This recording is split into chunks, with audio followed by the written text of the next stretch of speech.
বিনামূল্যে স্বাস্থ্য শিবির ও বস্ত্র বিতরণ অনুষ্ঠান অনুষ্ঠিত হলো আমরা কয়েকজনের উদ্যোগে। পূর্ব মেদিনীপুর জেলার ময়না ব্লকের নৈচনপুর নর্থ-2 অঞ্চলের কেজি মোড় এলাকায় নিবেদিতা প্রাথমিক বিদ্যালয়ের প্রাঙ্গণে আমরা কয়েকজনের ব্যবস্থাপনায় বিনামূল্যে স্বাস্থ্য পরীক্ষা শিবির ও বস্ত্র বিতরণ অনুষ্ঠান অনুষ্ঠিত হলো। সারাদিন ধরে চলে স্বাস্থ্য পরীক্ষা শিবিরে সাধারণ মানুষের ভিড় ছিল চোখে পড়ার মতো। এছাড়াও বিকেলে প্রায় 100 জনকে বস্ত্র বিতরণ করা হয়। এই দিনের এই অনুষ্ঠানে উপস্থিত ছিলেন বিশিষ্ট সমাজসেবী চন্দন মণ্ডল, সুশান্ত মিদ্যা, বাগচা অঞ্চলের উপপ্রধান প্রসেনজিৎ ভৌমিক, দেবদাস মাইতি, এছাড়াও বিভিন্ন চিকিৎসকগণ ও আমরা কয়েকজনের সদস্যরা। আজকে নৈচনপুর 2 অঞ্চলের অন্তর্গত কয়েকজনের পরিচালনায় আজকে আমরা বস্ত্র বিতরণ এবং সম্পূর্ণ বিনা পয়সায় স্বাস্থ্য পরীক্ষার ব্যবস্থা করেছি। এখানে বিশেষ ডাক্তারবাবু তমলুক হসপিটালের ডাক্তারবাবুরা আছেন, কলকাতা পিজি হসপিটালের ডাক্তারবাবুরা আছেন। সাধারণ মানুষের চিকিৎসা করার জন্য তো এখানে গ্রাম বাংলার মানুষ সবাই কলকাতা যেতে পারে না, বা তমলুক গেলে আর্থিক দিক থেকে অনেকটা সমস্যা থাকে।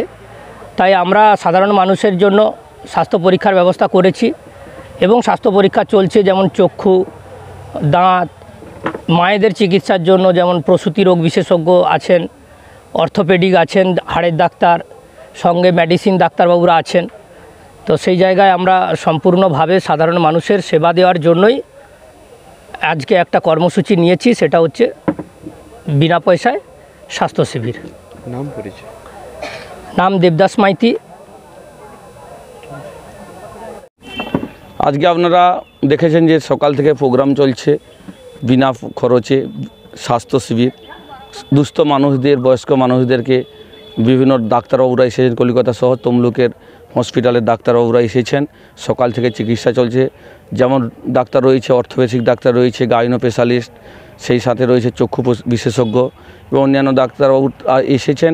সেই সাথে এখানে রক্ত পরীক্ষা চলছে এবং ঔষধপত্র বিনা পয়সা দেওয়া চলছে। এবং আজকে ময়না বিধানসভার অন্তর্গত নৈচনপুর 2 গ্রাম পঞ্চায়েতে আমরা কয়েকজনের পরিচালনায় স্বাস্থ্য শিবির সহ বস্ত্র বিতরণ কর্মসূচি, এই কর্মসূচির উদ্বোধক হিসাবে নিজেকে থাকতে পেরে ধন্য মনে করছি। এখানে এসে দেখলাম যে বহু মানুষের সমাগম ঘটেছে, সেই সাথে সাথে অনেক বয়স্ক মায়েরাও এখানে এসেছেন।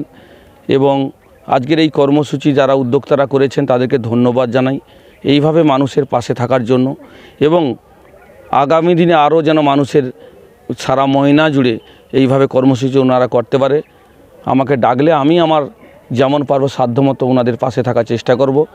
মানুষের পাশে থাকা হচ্ছে আমাদের জীবনের একটা ভালোর দিক। মানুষের বিপদ আপদে যারা থাকতে পারে, মানুষ তাদেরকে চিরদিন ভালোবাসা দেয়, অন্তর থেকে ভালোবাসে, মনে রাখে।